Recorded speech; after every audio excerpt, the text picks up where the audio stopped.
வந்தவன் வேறு யாரும் இல்ல, யாயாதி ஆசைப்பட்டு மணந்து கொண்ட சார்மிஷ்டையின் மகன் புருதான். அப்பா, தாங்கள் அழ வேண்டிய அவசியம் என்ன? உங்களுக்கு உதவுவதற்கு இந்த மகன் எப்போதுமே தயாராக இருக்கின்றான். சொல்லுங்கள், நான் என்ன செய்ய வேண்டும் என்றான்.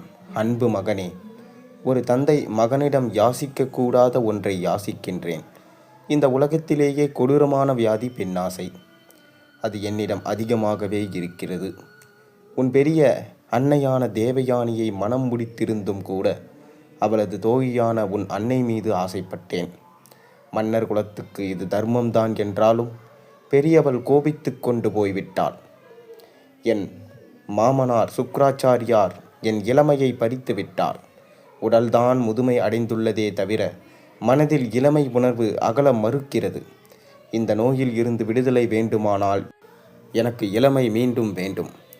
இளமை திரும்பினால்தான் உன் தாய் என்னை அருகே அனுமதிப்பாள் என்றான் கண்ணீர் வடித்து. தந்தையின் நிலைமை மகனுக்கு புரிந்தது. அவன் தந்தையை கட்டியணைத்தான். அருமை தந்தையே, தாங்கள் மட்டுமல்ல, இளமை சற்றும் மாறாத லோகத்திலேயே ரூபவதியான என் தாய்க்கும் பெற்ற கடனை தீர்க்க நேரம் வந்திருக்கிறது. நான் உங்களை முதுமையை ஏற்கிறேன். என் இளமையை உங்களுக்கு தருகிறேன். சுக்ராச்சாரியார் சொன்னபடி சாப விமோச்சனம் பெற்று என் அன்னையோடு இளமையை திரும்பத் தர முடியுமோ அன்று தாருங்கள் என்றான். மகனை பாராட்டிய மன்னன் அவனிடம் அரசாட்சியை ஒப்படைத்து விட்டான். பதிலாக தன் மனைவியோடு காலம் கழிப்பதில் மட்டும் அவன் கவனம் செலுத்தினான். ஒரு கட்டத்தில் ஆசைக்கு முற்றுப்புள்ளி வைத்து மகனிடம் இளமையை கொடுத்துவிட்டு முதுமையை பெற்று கொண்டான். இப்படியாக சந்திர வம்சம் தியாக வம்சமாக திகழ்ந்தது. புருவின் வம்சம் விருத்தியாய் கொண்டே வந்தது. இவர்களின் பரதன் என்ற மன்னன் மண்ணுலகில் மட்டுமின்றி விண்ணுலகிலும் வெற்றி கொடி நாட்டினான். இந்த வம்சத்தில் வந்த மற்றொரு மன்னனான அஸ்தியின் ஆட்சி காலம், அதுதான் சந்திர வம்சத்தின் முக்கிய காலம். இவன் தன் பெயரால் ஒரு பட்டணத்தை அமைத்து அதை தன் நாட்டுக்கு தலைநகராக்கினான். அவ்வூரே அஸ்தினாபுரம் எனப்பட்டது. ஒரு காலத்தில் கஜேந்திரன் என்ற யானையை முதலையிடமிருந்து காப்பாற்ற திருமால் கருட வாகனத்தில் வந்தார். அந்த யானை இந்திரயுத்னன் என்ற பெயரிலும் முதலை அனுரு என்ற பெயரிலும் பூமியில் மன்னர்களாக பிறந்தனர். அவர்களும் சந்திரகுலத்து அரசர்களே. இதன்பின் குரு என்ற மன்னன் பொறுப்பேற்றான். இவன் மிகச் சிறப்பாக ஆட்சி செய்ததால் சந்திரகுலம் என்ற பெயர் மறைந்து குருகுலம் என்று இந்த வம்சம் அழைக்கப்பட்டது. குருகுலத்தில் பிறந்த மன்னன் சந்தனு பேரழகன். வேட்டையாடுவதில் விருப்பமுள்ளவன். ஒருமுறை காட்டில் தாகத்தால் தவித்தவன் குதிரையில் வேகமாக கங்கை கரைக்கு சென்றான். கரையில் ஒரு பெண் ஒய்யாரமாக நடந்து கொண்டிருந்தாள். தண்ணீர் அருந்த வந்த சாந்தனு தாகத்தை மறந்தாள். பதிலாக தாபம் அவனை தொற்றி கொண்டது. ஆஹா, இப்படி ஒரு வேரழகியா? மணந்தால் இவளைதான் மணக்க வேண்டும். இவள் எந்த நாட்டு இளவரசி? இவளை பெண் கேட்க வேண்டுமே என்ற வேட்கை உந்தித்துள்ள சற்றுமுற்றும் பார்த்தான். அங்கே யாருமில்லை. துணிச்சலுடன் அவள் அருகே சென்றான். அழகு பெண்ணே, நீ யார்? யாருமில்லாத இந்த இடத்தில் தனியாக திரிகிறாயே. உன் அழகுக்கு உன்னை யாராவது அபகரித்து கொண்டு போய்விட்டால் என்ன செய்வாய்? உன் இருப்பிடத்தை சொல். உன்னை பாதுகாப்பாக கொண்டு சேர்க்கிறேன் என்றான். அவள் கலகலவென நகைத்தாள். மங்கையர் திலகமே, உன் நன்மை கருதிதான் எச்சரிக்கிறேன். நீயோ கேலி செய்வது போல நகைக்கிறாயே. இருந்தாலும் முத்துக்கள் சிதறுவது போல் அந்த நகைப்பும் இனிமையாகத்தான் இருக்கிறது என்று கண் சுமிட்டினான். அவள் திரும்பவும் நகைத்தபடியே, இளைஞனே, எனக்கு பயமா? இன்று நள்ளிரவில் நீ இங்கே இரு. நீ பயப்படுகிறாயா, நான் பயப்படுகிறேனா என்பது உனக்கு புரியும். இரவும் பகலுமாய் நான் இங்கேதான் இருக்கின்றேன். இனியும் இருப்பேன். இந்த பூமி உள்ளவும் இருப்பேன். இன்னும் பல யுகங்கள் இருப்பேன். ஆனால் அழியும் மானிடப் பிறப்பெடுத்த நீ என்னை இங்கிருந்து போக சொல்கிறாய் என்று அலட்சியமாக பேசினாள். அப்படியானால் நீ தேவகன்னிகைதான், சந்தேகமில்லை. பூலோகத்தில் இத்தகைய லட்சணமுள்ள பெண்ணை நான் பார்த்ததே இல்லை. சரி, இருக்கட்டும். தேவதையான உன்னை பூமியில் பிறந்ததால் நான் அடைய முடியாதோ? உன்னை அடையும் தகுதி எனக்கு தான் இல்லையோ என்ற சந்தனுவை பார்த்த அப்பெண் தான் தற்போதைய நிலைமையை நினைத்தாள். அவளது பெயர் கங்கா. ஒரு சமயம் அகம்பாவத்தின் காரணமாக பூமியில் ஒரு மானிடனிடம் காலம் கழிக்க வேண்டும் என்ற சாபம் பெற்றவள். அதற்கு இவள் சரியான ஆள்தான். அழகாகவும் இருக்கின்றான், மன்னனாகவும் விளங்குகின்றான். தன் வினைப்பயனை இவனிடமே அனுபவிப்போம் என கருதிய கங்கா அவன் யார் என்ற விஷயத்தை தெரிந்து கொண்டாள். பின்னர் அவள், அன்பனே, என் பெயர் கங்கா. நானே இதோ ஓடும் இந்நதி. நதிகள் பெண்ணுருவமாக இருப்பதை நீர் அறிந்திருப்பீர். ஒரு சாபத்தால் இந்த பூமிக்கு நான் வந்தேன் என்றாள். கங்காதேவி பேசும் அழகை ரசித்து கொண்டிருந்த சந்தனு, பெண்ணே, நீ கன்னிகையாக இருக்க வேண்டும் என்று நினைக்கிறேன். இப்படிப்பட்ட ஒரு அழகு கன்னியை நான் என் வாழ்நாளில் பார்த்ததும் இல்லை. நான் இந்த பூ உலகில் மிகச்சிறந்த அரசன். உன்னை மணந்து கொள்ளும் தகுதி எனக்கு இருக்கிறது. நீ யாராக இருந்தாலும் பரவாயில்லை. நீ எனக்கு வேண்டும். என்னை திருமணம் செய்து கொள்வாயா என்று சஞ்சோகத்துடன் கேட்டான். அதை கேட்டு வெட்கப்பட்ட கங்காதேவி தலைகுனிந்து நின்றாள். மௌனமொழி சம்மதத்துக்கு அறிகுறி என்பதை புரிந்து கொண்ட சந்தனு, பெண்ணே, உன் மௌனத்தை கலைத்து நேரடியாக பதில் சொல் என்றான். அவள் சந்தனுவிடம், மன்னா, உம்மை திருமணம் செய்து கொள்ள நான் சம்மதிக்கிறேன். ஆனால் எனது நிபந்தனைகளுக்கு கட்டுப்பட வேண்டும். அதற்கு சம்மதமென்றால் திருமண ஏற்பாடுகளை செய்யலாம் என்றாள். அவளது அழகில் லயத்து போயிருந்த சந்தனு அவள் விதித்த நிபந்தனைகளை கேட்டான்.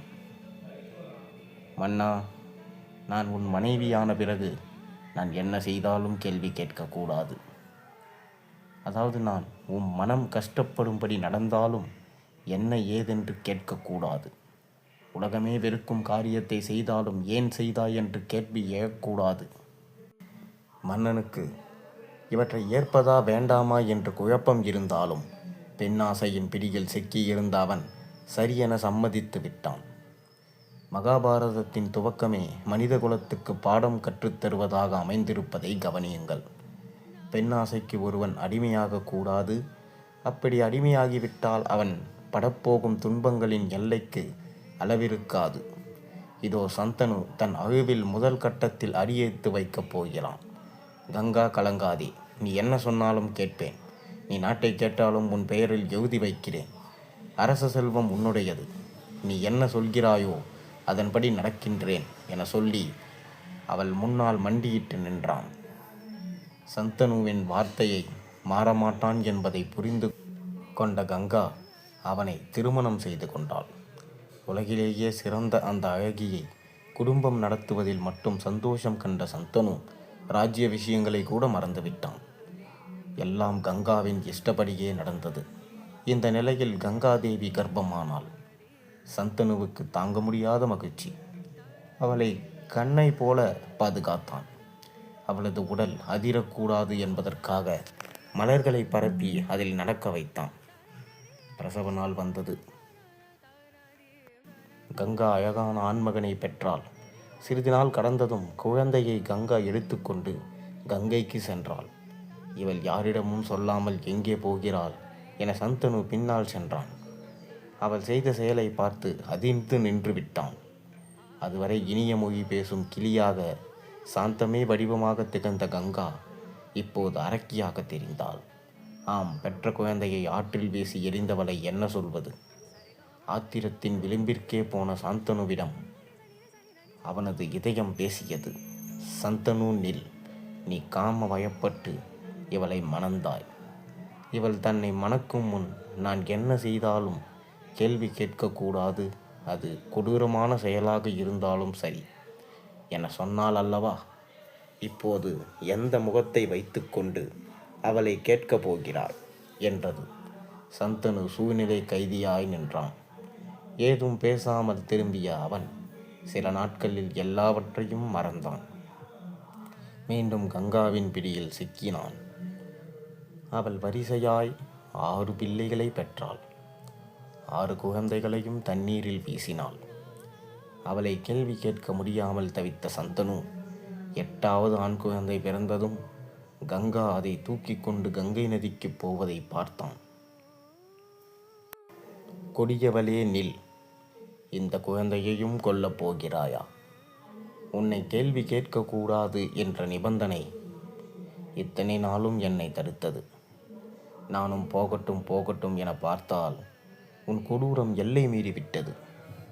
பெற்ற குழந்தைகளை கொல்லும் கொடூரக்காரியான உன்னை திருமணம் செய்ததற்காக வெட்கப்படுகிறேன். குழந்தையை கொடுத்துவிடு என்றான்.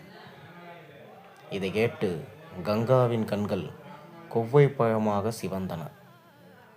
மன்னா, நன்றாக இருக்கிறது நீ கேட்பது. நான் என்ன செய்தாலும் கேள்வி கேட்க மாட்டேன் என்ற நிபந்தனைக்கு கட்டுப்பட்டு தானே என்னை மனம் முடித்தாய். 7 குழந்தைகளை கொல்லும் வரை ஏன் இப்படி செய்தாய் என்று கேட்காத நீ இப்போது கேள்வி கேட்கிறாய். ஏனென்றால் பெற்ற பிள்ளைகளை காப்பாற்ற வேண்டும் என்ற எண்ணத்தை விட காமமே உன் மனதில் நிரம்பி நின்றது. அன்று கேளாதவன் இப்போது கேள்வி கேட்கும் உரிமையை எப்படி எடுத்துக்கொண்டாய்? நான் சில காரணங்களால் இப்படி குழந்தைகளை கொள்கிறேன். அதை கேட்டால் நீ இதைவிட அதிர்ச்சி அடைவாய். நான் தேவலோகத்து கங்காதேவி.